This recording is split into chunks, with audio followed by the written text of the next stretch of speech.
1 year later, Billy Mason stood on a stage in the newly built Galactic Cooperation Center on Earth. His mobility device had been upgraded to a sleeker model that responded even more precisely to his neural patterns.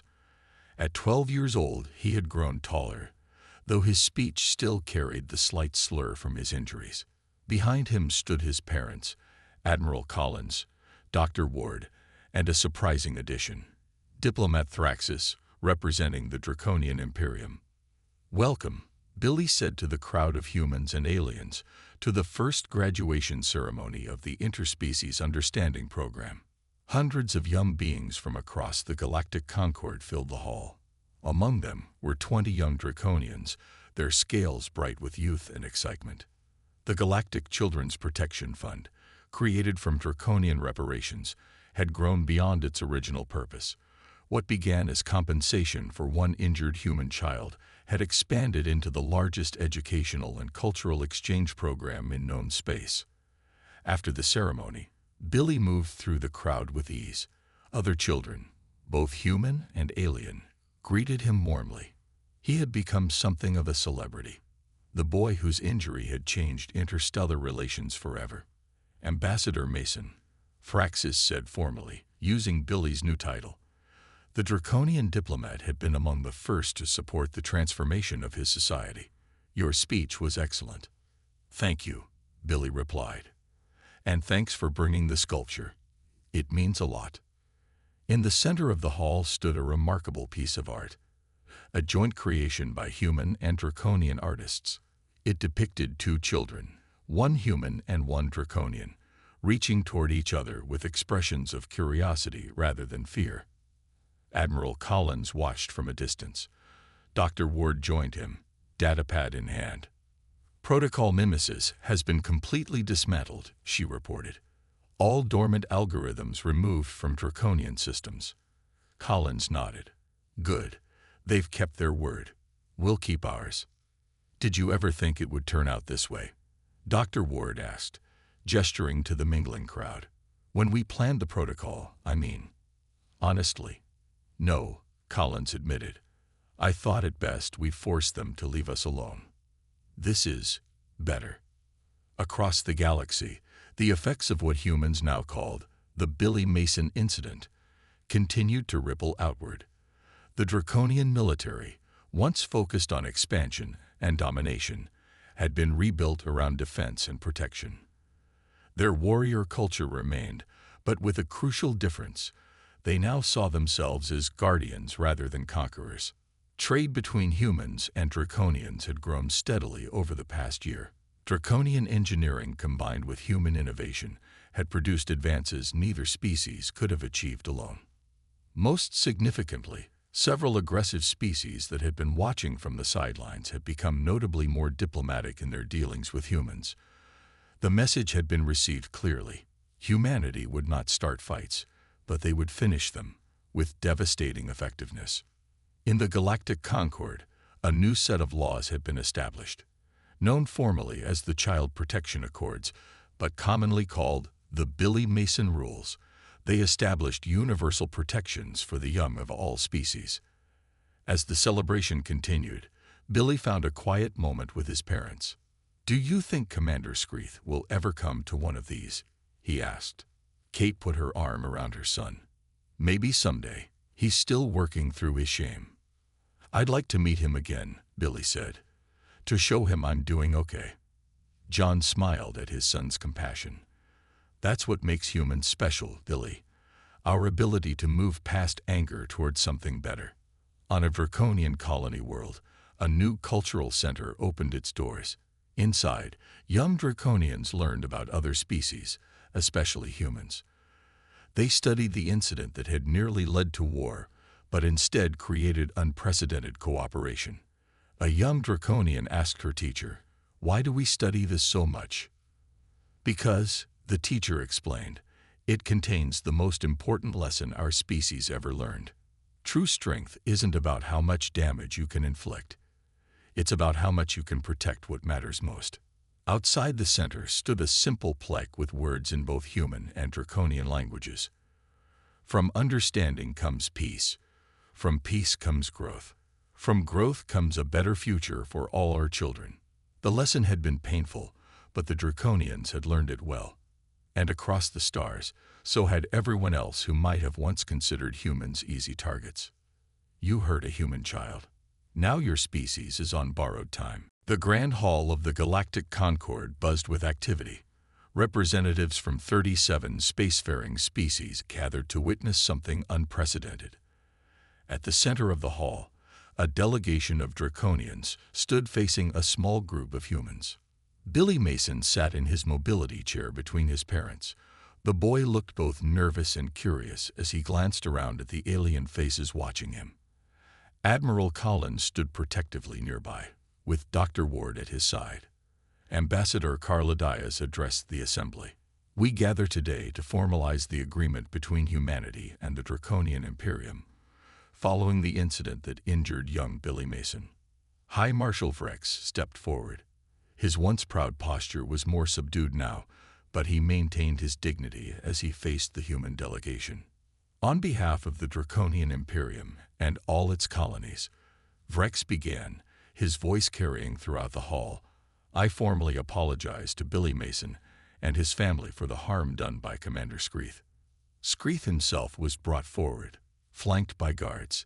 The commander who had once struck a child in anger now looked broken. He knelt before Billy's chair.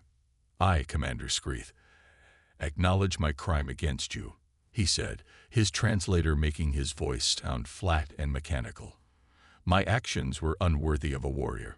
I accept the shame I have brought upon myself and my people. Billy looked at the kneeling Draconian, then at his parents. Kate nodded encouragingly. I accept your apology, Billy said, his voice still showing signs of his neural damage. And I still forgive you. A murmur went through the watching aliens. Many species in the Concord understood revenge. Some understood justice. Few comprehended forgiveness, the way humans practiced it. Ambassador Diaz presented a document to the assembly. The terms have been agreed upon. The Draconian military will stand down for one full cycle. 30% of Draconian GDP will fund the new Galactic Children's Protection Initiative, and a permanent Human-Draconian Cooperation Council will be established. Diplomat Thraxis signed for the Draconians. Admiral Collins signed for humanity. Representatives from the Galactic Concord added their signatures as witnesses. As the formal ceremony ended, many delegates approached Billy to express their good wishes. The boy smiled shyly at all the attention. Later, aboard the human vessel returning to Earth, Billy sat with Admiral Collins in the observation lounge. They watched as the stars streaked by outside the window. Admiral, Billy asked quietly, why didn't we just destroy them? Mom told me you could have. Collins considered the question carefully. We could have, yes. But that would have made us just like them, hurting others because we have the power to do so. But you scared them really bad, Billy pointed out. Collins smiled. Yes, we did. Fear can be a powerful teacher when nothing else works.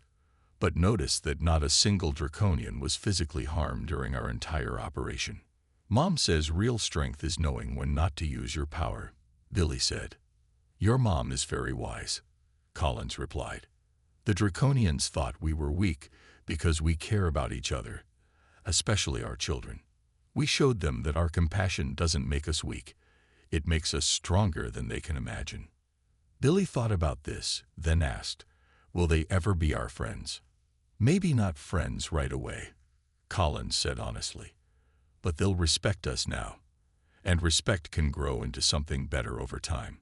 On the Draconian homeworld, changes were already beginning. The High Command had been reformed. Those who had advocated for attacking humans had been removed from power. Thraxis now led a new government focused on rebuilding their economy and their place in the Galactic Concord. In private, Thraxis reviewed the human protocols that had so thoroughly defeated them. He had to admit a grudging admiration. The humans had planned for every contingency, predicted every Draconian response, and executed their strategy with perfect precision. All because someone had hurt a human child. Thraxis made a note in the new Draconian diplomatic handbook. Never underestimate what humans will do to protect their young. Their mercy is optional. Their vengeance is not. The 24-hour deadline passed. The draconian leadership had not responded to the human terms. In their pride, they believed there must be another option. Surely the humans were bluffing. No species would go to such lengths over a single injured child. Admiral Collins received the news with a calm nod. They need a demonstration, he said to his officers. Prepare the scout ship. A single human vessel broke formation from the fleet near the draconian homeworld. It was small, barely armed, with a crew of only 3.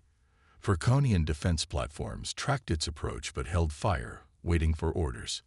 In the high command chamber, alarms blared.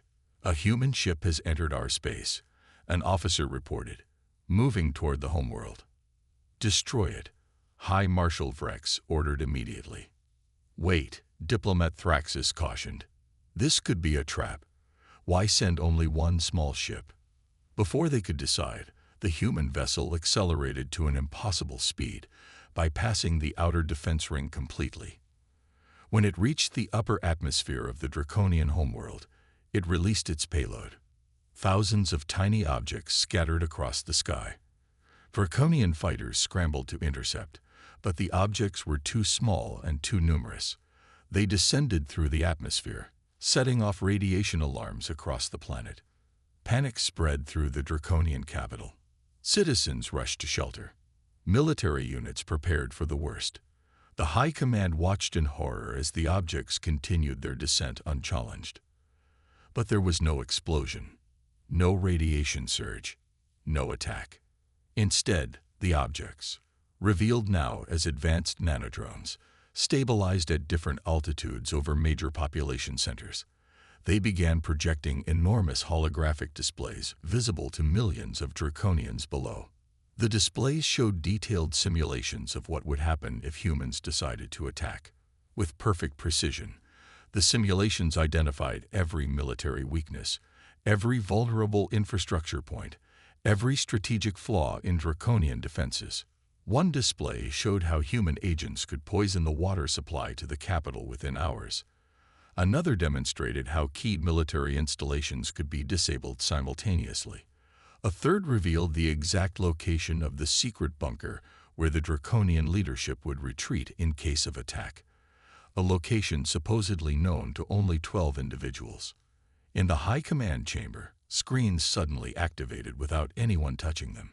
The faces of Admiral Collins and Dr. Ward appeared. "This is not a threat," Collins said calmly. "This is education. We want you to understand clearly what will happen if you refuse our terms." Dr. Ward spoke next. "For the next 12 minutes, all of your defense systems will be offline. Your weapons will not fire. Your shields will not activate. Your communications will not function beyond this room." As if to prove her point, Vrex tried to activate the emergency communication system. Nothing happened. An officer reported that the entire defense grid had gone dark. "We could end your civilization right now," Collins continued. "We could have done it at any point in the past 120 days. But that is not our way." On screens across the planet, the holographic simulations shifted to show a different scenario. Humans and draconians working together, both species benefiting from cooperation rather than conflict. "These are the two paths before you," Collins said. "Choose wisely. You have 1 hour to accept our terms." As the transmission ended, the defense systems suddenly reactivated. The nanodrones self-destructed, leaving no trace in the atmosphere. The human scout ship was already gone, having slipped away during the demonstration. In the silent command chamber, Vrex looked at his fellow leaders. For the first time in his life, the mighty draconian warrior felt truly helpless. "How can they do this?" he whispered. "How did they penetrate every system, map every weakness?" Thraxus closed his eyes. "Because they've been planning this since the moment they joined the Galactic Concord. They knew someday someone would underestimate them. They prepared for it. And we gave them the perfect reason to execute their plan.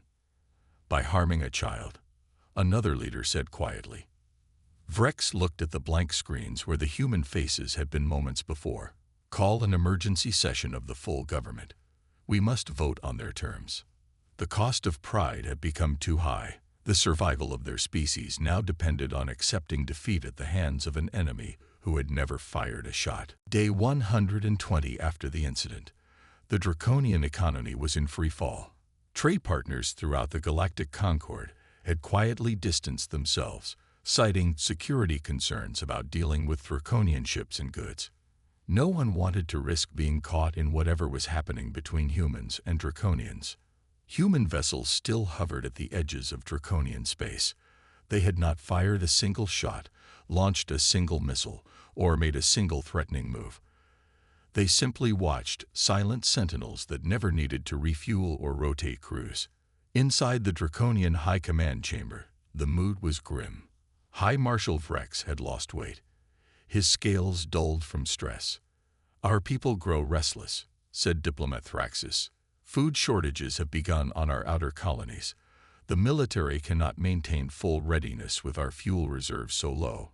We must find a resolution."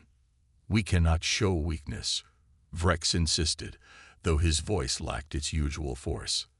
"The humans have not attacked. They merely play mind games." An aide entered the chamber and whispered something to Thraxis. The diplomat's eyes widened. "The humans have just sent a transmission," Thraxis announced. "They want to meet. They say it is time to discuss terms." Vrex hissed. "What terms? There has been no war declared." "Perhaps that is their point," another council member suggested. "They have brought us to our knees without firing a shot." After heated debate, the draconian leadership made their decision. 3 days later, Commander Screeth was delivered to a neutral station at the border of human and draconian space. He arrived in restraints, his once proud bearing now hunched and fearful. Admiral Collins arrived with Dr. Ward and a small medical team. They brought a special communication unit that projected a life-sized hologram of Billy Mason and his parents. Billy sat in his mobility chair, watching the proceedings with curious eyes. "Commander Screeth," Collins began, his voice calm but carrying throughout the station's meeting hall. "Do you recognize this child?" Screeth looked at Billy's hologram, then quickly away. "Yes," he said quietly. "State for the record what you did to him," Collins instructed. Screeth's scales darkened in shame. "I struck the human child during a diplomatic gathering. I caused him serious injury. And do you understand the consequences of your actions? Not just for this boy, who will never walk unassisted again, but for your entire species." Screeth nodded slowly. "I begin to understand." Collins turned to address the draconian delegation directly. "For 120 days, we have demonstrated that we could have destroyed your civilization at any time. We have shown that our technology and planning exceed yours in every way. Yet we have not taken a single draconian life." He gestured to Billy's hologram. "Because that is the difference between us. When you harmed this child, your leadership expected us to either accept it or respond with blind rage. You understood neither option. You never considered that our restraint is our strength, not our weakness." Collins presented a data pad to Thraxis. "These are our terms.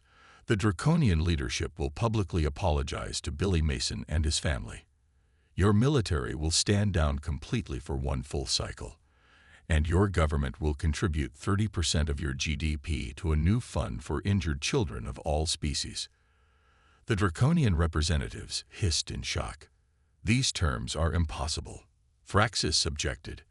"Our people would never accept such humiliation." "Your people are already humiliated," Dr. Ward spoke up. "They watch your powerlessness every day. They know you cannot protect them from us. The question is whether you prefer humiliation or extinction." Billy's hologram moved forward slightly. Despite everything, he looked at the draconians without hatred. "I forgive you," the boy said simply, his voice still showing the effects of his injuries. The draconian delegation was stunned into silence. The concept of forgiveness was foreign to their culture. They understood revenge, power, and submission, but not this. Thraxis looked from Billy to Collins. We need time to consult our leadership. Collins nodded. You have 24 hours. Then we proceed to the next phase. As the meeting ended, the human delegation departed. The Draconians remained, looking at each other in confusion and growing fear. They still didn't understand that Billy's forgiveness was more powerful than any weapon humans could have deployed against them. 1 week after the initial disruptions, the Draconians had made little progress restoring their systems. Their engineers worked day and night but found nothing they could fix. Every time they thought they had solved one problem, 3 more appeared. In a secure room on Earth, Dr. Olivia Ward monitored the Draconian response. Screens around her showed real-time data from across Draconian space.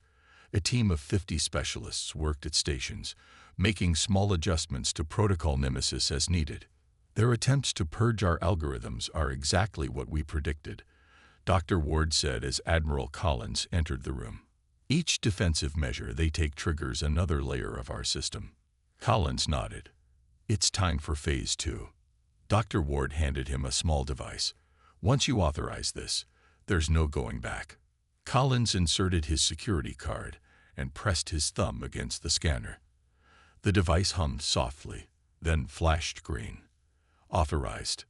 Miles away, in his hospital room, Billy sat in his new mobility chair for the first time. The device responded to his neural patterns, allowing him to move around despite his damaged spine. His parents watched with pride as he cautiously navigated the room. A doctor entered with a tablet. Billy, someone important wants to talk to you. The screen showed Admiral Collins. Hello, Billy. How are you feeling today? Better, sir, Billy replied, his speech slightly slurred from the neural damage. They say I can go home soon. That's wonderful news, Collins said with a genuine smile. Billy, I need to ask you something important. The people who hurt you, we're making sure they understand what they did was wrong. Is that okay with you? Billy was quiet for a moment. Are you hurting them back? No, Collins assured him. We're teaching them a lesson, but we're not injuring anyone. Billy nodded slowly. Good. Mom says 2 wrongs don't make a right. Your mom is very wise, Collins said. Thank you, Billy. As the call ended, Collins turned to Dr. Ward. Proceed with the message. Across Draconian space, something unprecedented occurred. Using quantum entanglement technology developed in secret by human scientists, every Draconian communication device simultaneously received the same transmission. From personal tablets to military command screens, every device displayed the same message. The footage showed Billy Mason in his hospital bed, connected to medical equipment. It showed the doctors explaining his permanent injuries to his parents. Then it showed Billy in his mobility chair, learning to use it for the first time. Following this came simple text in the Draconian language. You hurt a human child. Your species is now on borrowed time. The message played once and disappeared, leaving no trace in any system. Draconian tech experts could find no source, no explanation for how the transmission had reached every device simultaneously. Professor Alan Wright, Earth's leading expert on alien psychology, addressed the Human Leadership Council. The Draconians value strength above all else. Their entire society is built on a hierarchy maintained through force and intimidation. He pointed to reports coming in from human agents. They're panicking now. They can't understand how we've infiltrated their systems so completely without detection. More importantly, they can't understand why we haven't attacked directly. And that confusion serves our purpose, Collins added. They're waiting for an attack that isn't coming. At least not in the way they expect. On the Draconian homeworld, High Marshal Vrex slammed his fist on the table. How are the humans doing this? Find the answers. His officers looked at each other nervously. None wanted to admit they had no explanation. The humans are weak, Vrex insisted. They care too much about individual lives.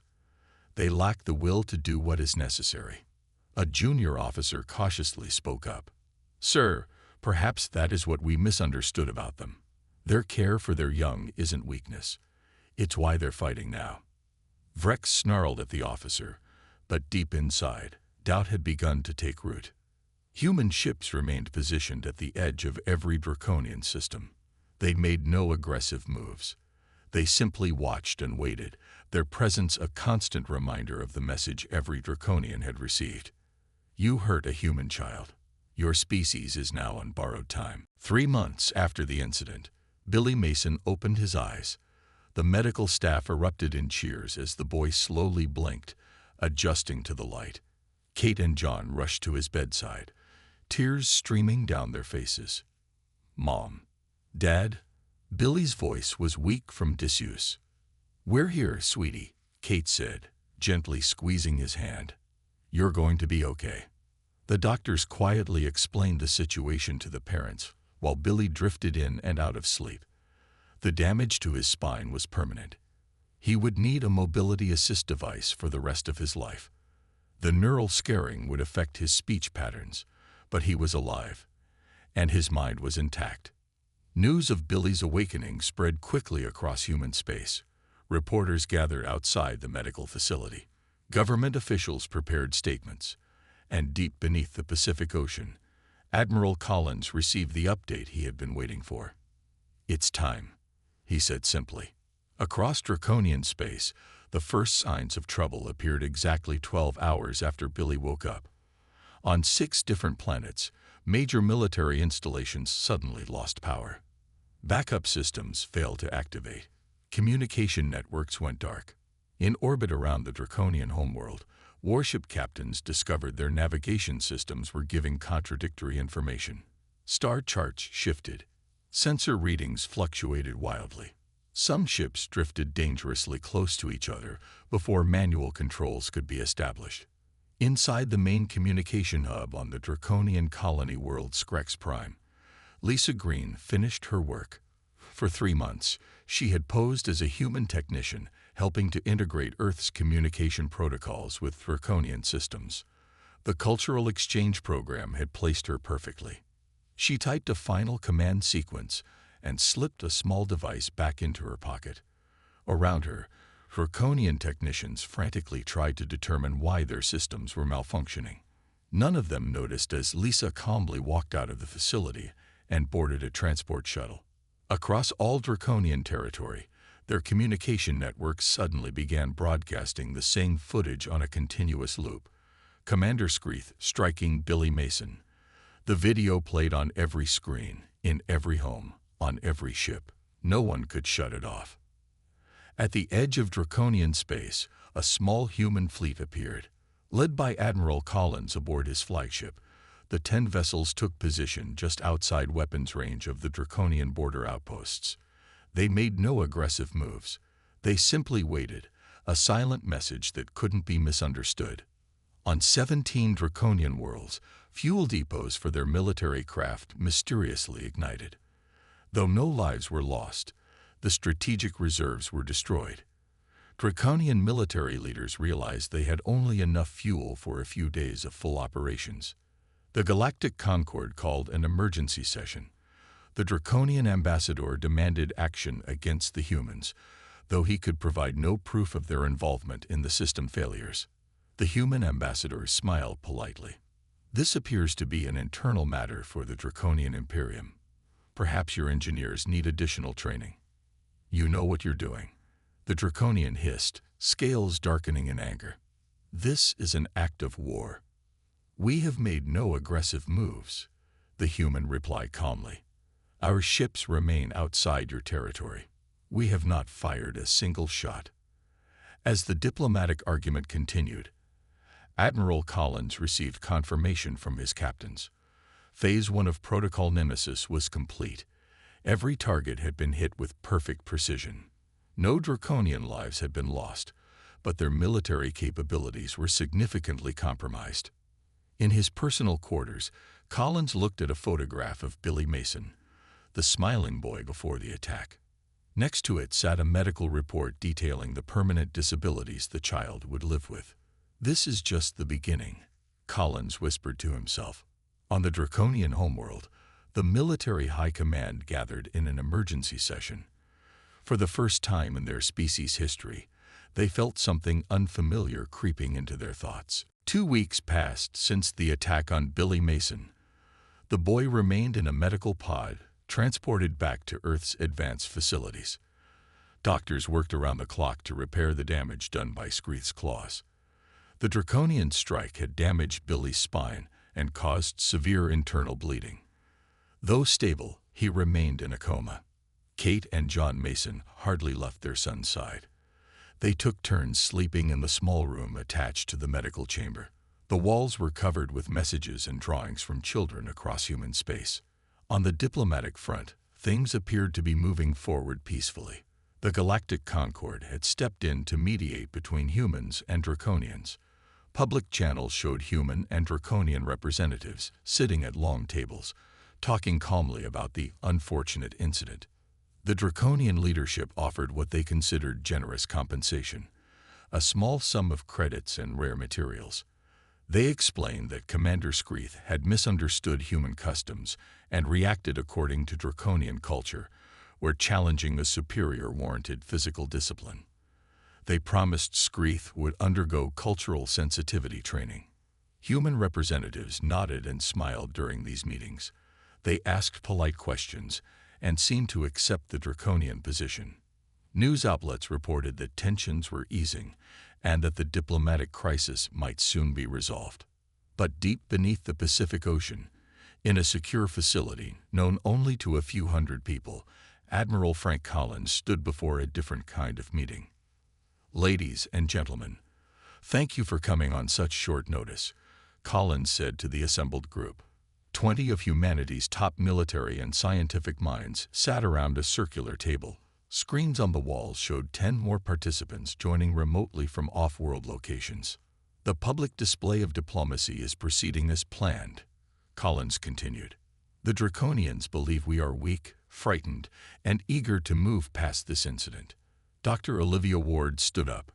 Her gray hair was pulled back in a tight bun, and her eyes showed she hadn't slept in days. "Protocol Nemesis is ready," she said, activating a holographic display in the center of the table. "Since joining the Concord, we've been mapping Draconian weaknesses. After the attack on Billy Mason, we accelerated the timeline." The hologram showed a complex network of Draconian systems, military installations, and supply lines.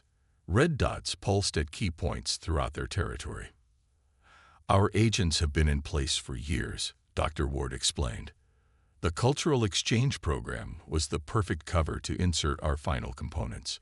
We now have access to 86% of critical Draconian infrastructure." A woman with short blonde hair spoke up, Lisa Green reporting from the Tech Division. "We've successfully planted dormant algorithms in their navigation and communication networks. They won't detect them until activation." Collins nodded. "And our fleet positioning?" "All ships are in designated holding patterns," replied Captain Steve Rogers. "We appear to be conducting routine patrols, but we can converge on key targets within hours if needed." Collins looked around the room. "Tomorrow, Earth will formally accept the Draconian apology and reparations. Our ambassadors will shake their clawed hands and smile for the cameras. And then we begin." On the main screen, a live feed showed Billy's medical pod. The boy looked tiny amid the medical equipment keeping him alive. "Remember why we're doing this," Collins said quietly. "It's not just about one child, though that would be reason enough. It's about showing the galaxy what happens when you mistake human patience for weakness." Dr. Ward pulled up another display. "The first phase begins in 3 days. All sleeper agents are in position." As the meeting continued, billions of humans went about their daily lives, unaware of what was coming. In public statements, Earth's leaders spoke of peace, understanding, and moving forward. The Draconians believed they had successfully managed the situation with minimal consequences. In their homeworld's governmental chambers, Draconian leaders congratulated themselves on handling the primitive humans so efficiently. They saw the diplomatic resolution as proof of human weakness. They had no idea they were already living on borrowed time. Billy Mason stared out the viewport of New Hope Colony's main hall. The 8-year-old boy pressed his hands against the clear barrier, watching as the alien ship descended toward the landing pad. Its dark metal surface gleamed in the light of Proxima Centauri. "Billy, come away from there," his mother Kate called. She straightened her uniform and checked her appearance one last time. As colony administrators, she and her husband John were responsible for this first official cultural exchange with the Draconians. "But Mom, they're landing." Billy bounced on his toes. "Real aliens." John Mason placed a gentle hand on his son's shoulder. "You'll see them up close soon enough. Remember what we talked about. Best behavior today." Billy nodded seriously. "Because humans only joined the Galactic Concord 5 years ago, and we need to show we belong." Kate smiled. Her son had been studying for this day for weeks. Billy took his role as the youngest colony representative very seriously. The colony's greeting hall buzzed with nervous energy. 50 humans dressed in their finest clothes waited to welcome the Draconian delegation. Humanity's acceptance into the Galactic Concord had been controversial. Several alien species had opposed Earth's admission, with the Draconians being the loudest critics. Admiral Frank Collins stood near the entrance, his face calm but his eyes alert. As commander of the small human defense fleet orbiting Proxima b, he took no chances. His officers were scattered throughout the room, dressed as civilians. "They're here," someone whispered as the main doors slid open. The Draconians entered the hall in perfect formation. They stood nearly 7 feet tall, their scaled bodies covered partially by ornate armor. Their long snouts and sharp teeth gave them a permanent snarl. Yellow eyes scanned the room with predatory efficiency. The lead Draconian, Commander Screeth, stepped forward. A translator device on his chest armor activated.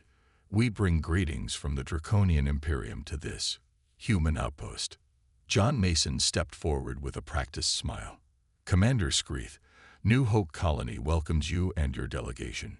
We look forward to a productive cultural exchange."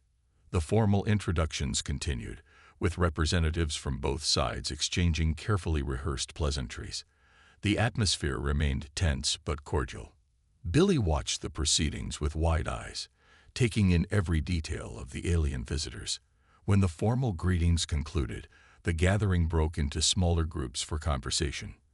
As planned, children from the colony approached with gifts for the Draconian visitors. Billy carried a small crystal sculpture representing Earth and Proxima b orbiting their respective stars. He approached Commander Screeth with careful steps.